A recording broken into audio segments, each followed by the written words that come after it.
Thank you for being here, Elaine, and congratulations on being a finalist for the Exceptional Women of Peace Award.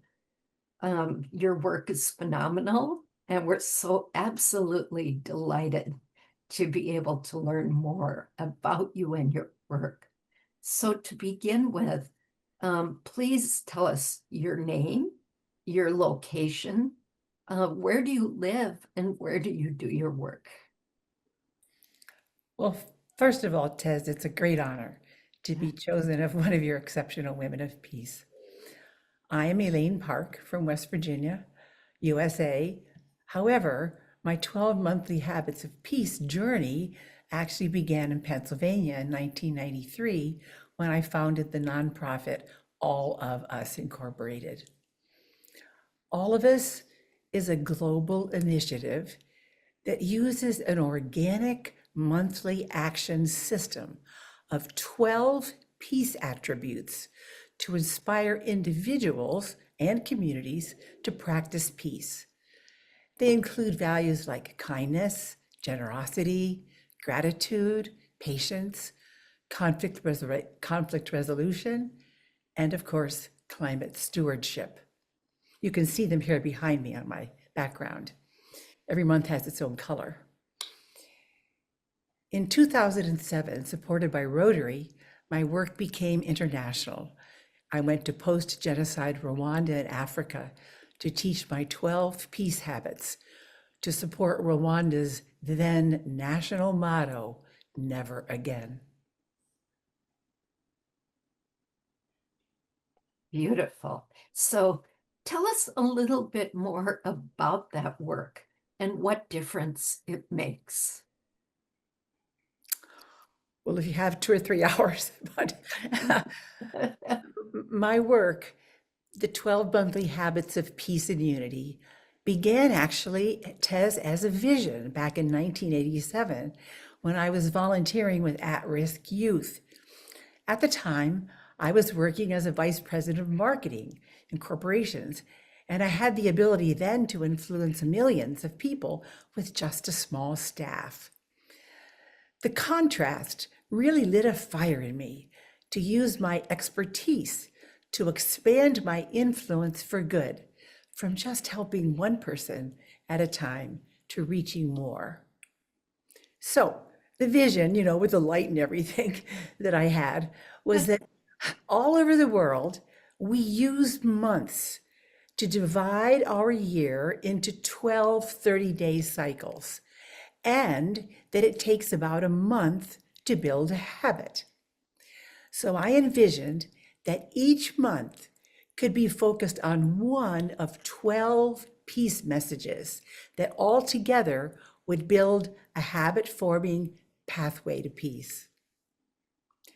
So we're 30 years and 9 university studies later, we have proven that this system works. In fact, the 12 peace habits were recognized as a social invention by the London Institute for Social Inventions. My work underscores Aristotle, who said, "We are what we repeatedly do." Excellence, then, is not just a single act, but a habit. Mhm. Without the 12 peace habits climate, we're overwhelmed by negativity. But in reality, there is so much good and positivity. But because most good messaging is fragmented, it doesn't gain the large scale traction needed to create change toward peace, at least not so far. In 2022, I authored The 12 Habits of Unity, which is a book that offers daily, and I call these motivationals, to encourage the practice and the focused soul consciousness of each of the 12 monthly habits of peace. When individuals who read my book, people in schools, communities, or even entire countries like Rwanda, embrace the messaging of the 12 peace habits, it nourishes the hearts and the minds of everyone. Peace flourishes within each person and then bubbles up and outward. How do I know this?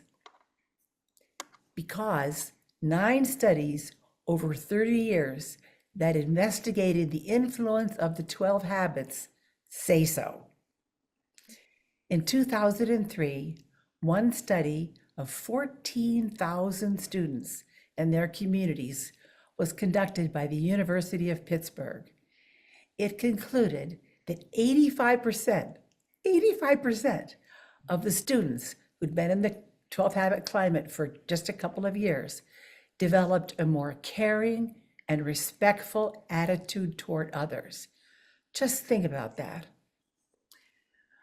Out of the thousands of surveys, and here's where I get a little teary, one young person's comment stole my heart because it perfectly captures the transformation that happens when peace takes root in one person's life. They said, I am now nice to the people I used to be mean to. When we influence the many who were mean, who were once mean, to become kind, that's what truly defines a path toward peace. That's the goal. Beautiful. So, Elaine, how do you define peace? And then, if you'd like to tell us a little bit more about what your personal source of this amazing dedication you have to peace, where that comes from. Well, for me, and it's a little different, peace has always been about a bubble up approach rather than trickling down. It's about nurturing peace values. That's what puts peace in action and attributes at the grassroots so that they sort of naturally spread and create a broader culture of peace. Organized media messaging is consistent and relatively inexpensive and could truly spread peace worldwide. So one of the 12 peace values is the habit for March to resolve conflicts. So kind of go with me for a minute and imagine that if for the entire month of March, all over the world, there were short media messages in every media, every language, in every country, just simply encouraging people to resolve their conflicts. Just think of a world with messaging everywhere to resolve conflicts for a month. The data we already have is evidence that this will work. The source of my dedication to peace was forged in the fire of a deeply abusive childhood, probably not unlike many of us. It left me determined to help ensure that fewer children have to endure the kind of pain I did. I have dedicated myself to peace work for 72 years, starting at age 11 when I volunteered with the Red Cross. At 19, while a student at Northwestern University, I taught conflict resolution to young gang members in Chicago. By the time I was 30, I was part of a nuclear disarmament protest group that performed an allegorical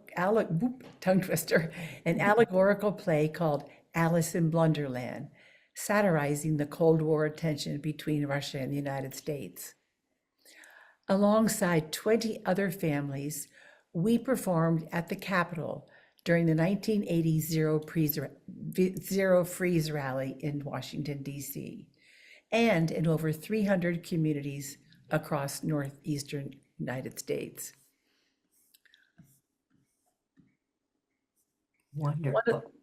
One of the best parts of my story is that in 2001, the Rotary Club of Pittsburgh discovered the 12 Peace Habits and adopted them as their youth project in 3 inner-city schools.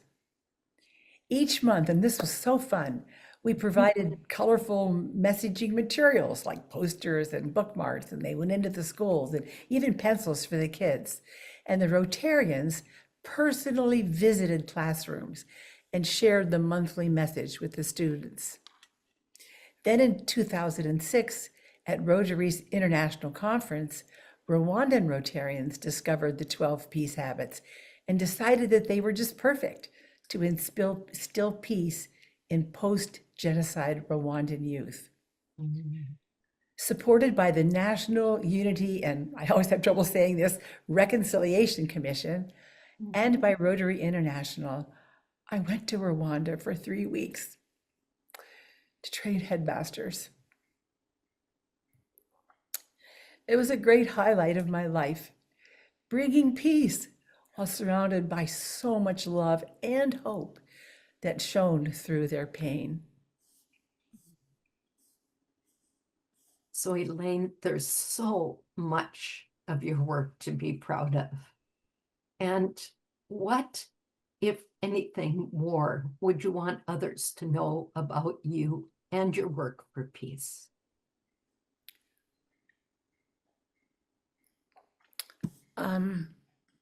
I thought you'd never ask that question. And I do want you to ask me about my definition of peace too. I forgot that. You can add that at any point. Oh no, what I'm most proud of. That's the part I want to add. Yes. So you asked what you're most proud of, and I have an odd answer to that, and that's why I want to share it. Because I'm actually most proud that throughout all these years, it's really been the 12 peace habits taking center stage and not me. Mhm. You see, the proven positive changes, I mean, I could never have reached 14,000 kids. The proven positive changes have always been driven by the 12 monthly messages themselves. So I've just been happy to support them from behind the scenes. Wonderful. And so, in closing, what do you want others to know about you and your work for peace that you haven't yet had an opportunity to tell us? Well, that's the question I want to answer. I want people, here's what I want people to know, that these 12 habits, they're so easy, and that anyone can easily take part in the 12 monthly peace habits. When we all focus on the same peace habit at the same time, just like we do with holidays, we're all doing it at the same time, the strength of peace will grow among us, leading to more joyful and fulfilling lives. And so, together, as the old Nike slogan says, I'm saying we can just do it. Now, at 83, I've just started partnering with another peace advocate from Maine on a much needed and this time USA targeted project called Grandmothers Unite, MACA. Make America Kind Again. Something that will likely be welcomed by the rest of the world as well. Everyone who wears a MACA hat becomes a beacon of kindness and peace. I also continue to lead our masterminding peace in action circles, recently introduced to Rotary International at their 2025 conference in Canada. My passion for peace, if you haven't noticed, is as strong as ever. And I'm committed to turning the global tide from division and war to unity and peace, one person and one monthly peace habit at a time. And thank you so much. Thank you, Elaine. You and your work are clearly exceptional. So thank you, thank you, thank you for sharing yourself and your work with us.